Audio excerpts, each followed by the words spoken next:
PPE medical supplies are running low among healthcare providers across the country in response to COVID-19. They're having to scramble, they're having to figure out ways of putting together as best they can alternatives or substitutes, supply chains being really unclear, and it's a situation that's been really difficult, I think, in a variety of settings for a variety of people. Dr. Daniel Summers in Massachusetts says shield masks are also part of the shortage. He says without them, providers can't safely perform specific medical procedures in this pandemic. To make sure those that need treatment don't get left behind, he says a colleague suggested he create his own. So she sent me a link and I sent it to my brother and said, "Can you make these?" And he said, yes, he can, because that's the kind of skills that he's got.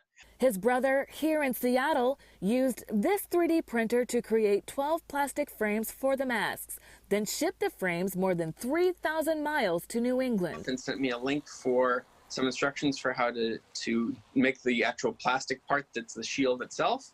And I spent the weekend draining seltzer bottles and getting good at cutting out the plastic shield part and making them for my colleagues. A few empty bottles, elastic headbands, 3D printer, and their Bicoastal collaboration created all of these masks for Summers' medical office.